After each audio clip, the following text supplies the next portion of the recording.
أما والذي حج الحجيج لبيته ولبوا له عند المهل وأحرموا وقد طأطأوا تلك الرؤوس تواضعا لعزته تعنو الوجوه وتسلم يهلون بالبيداء لبيك ربنا لك الملك والحمد الذي أنت تعلم دعاهم فلبوه رضا ومحبة فلما دعوه كان أقرب منهم والذي حج الحجيج لبيته. بسم الله الرحمن الرحيم وبه نستعين وصلى الله على نبينا محمد وعلى آله و صحبه اجمعین. در جلسه گذشته درباره اعمالی را که حاجی در روز عید انجام می‌دهد مطالبی رو خدمت شما بیان کردم. بعد از روز عید ایام تشریق شروع می‌شوند، یعنی روز 11 و 12 و 13 ذوالحجه.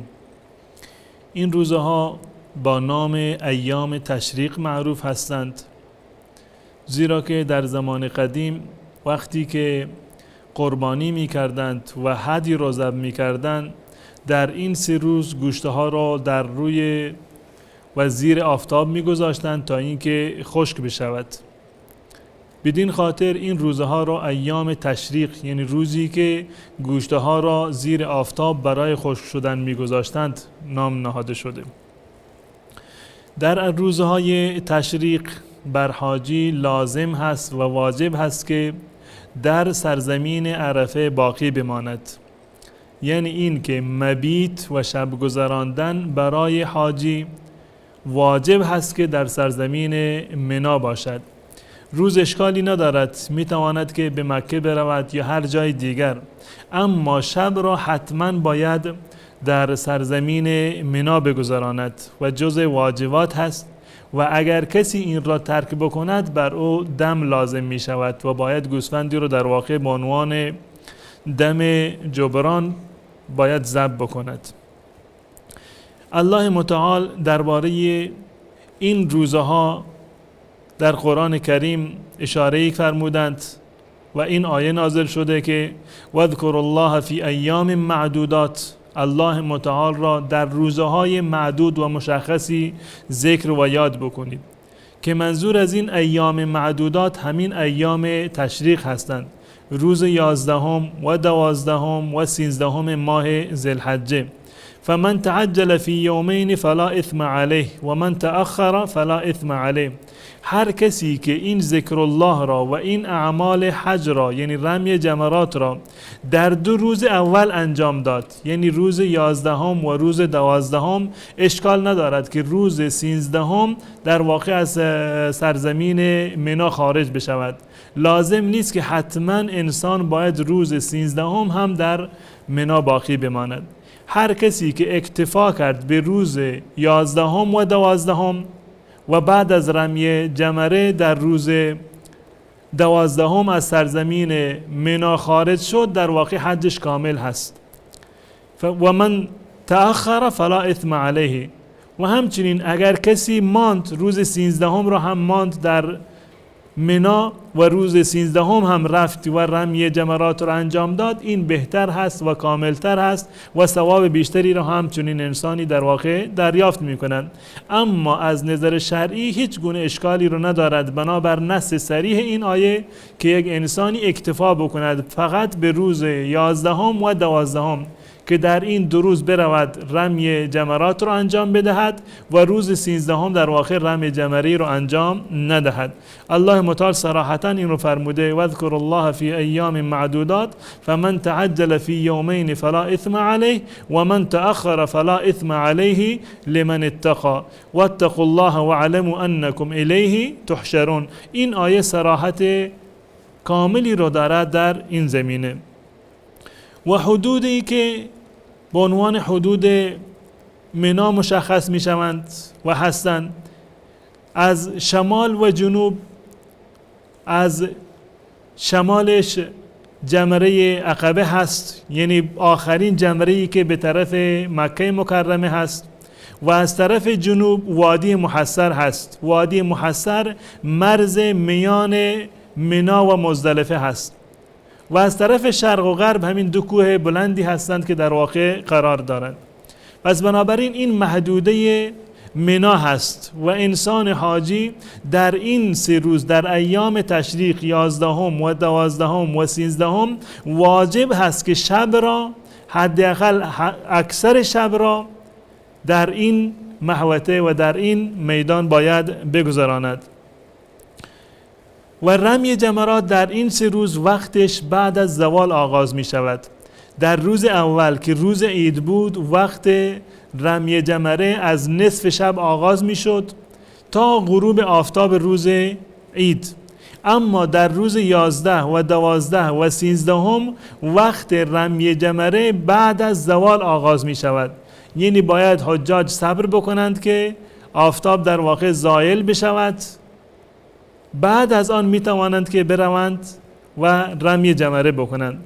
و در این 3 روزی که در منا هستند، روز 11 و 12 و 13 تمام جمرات را به نوبتی و به ردیفی باید رمی بکنند. اول جمره صغرا که به طرف منا هست، به طرف در واقع مزدلفه هست، و بعد از آن جمره وسطا و نهایتا جمره کبرا که به طرف مکه مکرمه هست. و صورت رم این است که برای هر یک از این موارد سگانه 3 جمره باید 7 سنگریزه داشته باشد و هر یک از اینها را 7 بار باید رمی بکند و این سنگ را به کیفیتی که قبلا خدمت شما بیان کردم باید این سنگها را بزند. اول جمره صغرا، بعد از آن وسطا و نهایتا همون جمره کبرا. و در تمام این ایام همون گونه که من قبلا عرض کردم باید شبهایش را در منا بگذراند. و سنگ زدن قبل از زوال آفتاب جایز نیست، این مانند وقت نماز هست. سنگ زدن قبل از زوال آفتاب به مانند این هست که کسی قبل از دخول وقت نماز ظهر مثلا نماز را خوانده باشد. به همون گونه که قبل از وقت نماز خواندن جایز نیست و معتبر نیست، سنگ زدن قبل از دخول وقت یعنی قبل از زوال آفتاب باز هم جایز نیست و اگر کسی رمی کرد دوباره باید بعد از زوال این رمی را انجام بدهد.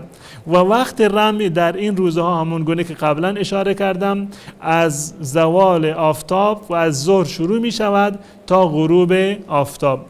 و در این روزها انسان باید سعی بکند که در این فرصت زمانی رمی بکند، سنگها را بعد از زوال حد اکثرش تا غروب آفتاب باید بزند.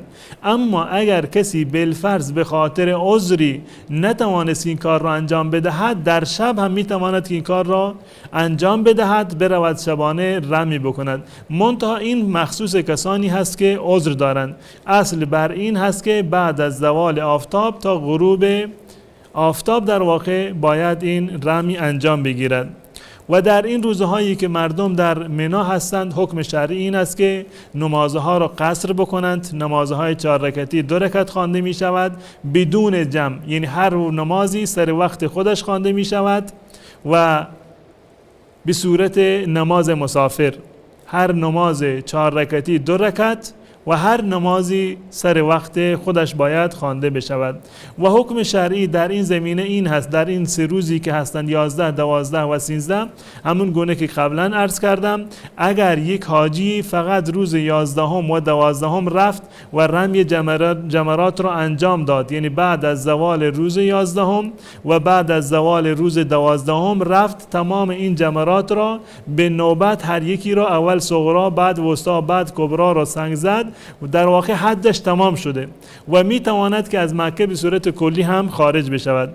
اما اگر کسی صبر کرد در روز 13 حداقلش اگر شب و غروب روز 12 که شب 13 هست در منامان، برای اون واجب هست که باید صبر بکند تا فردایش و بعد از زوال آفتاب در واقع در روز 13 باید برود و رمی جمرات را انجام بدهد. اما اگر کسی قبل از غروب روز 12 از منا خارج شد، این حکم وجوب رمی جمرات در روز 13 برای چنین شخصی در واقع وجود ندارد و همین رمی روز 11 و 12 برایش کفایت می کند. این مجموعه اعمالی هست که انسان مسلمان در روزهای ایام تشریق، یعنی روز 11 و 12 و 13 باید انجام بدهد و کارهایی هستند که حجاج کرام و حاجیان خانه کعبه و بیت الله الحرام این کارها را انجام میدهند.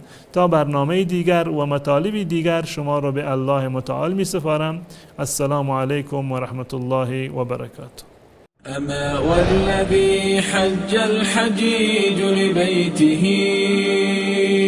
ولبوا له عند المهل وأحرموا وقد طأطأوا تلك الرؤوس تواضعا لعزته تعنو الوجوه وتسلموا يهلون بالبيداء لبيك ربنا لك الملك والحمد الذي أنت تعلم دعاهم فلبوه رضا ومحبة فلما دعوا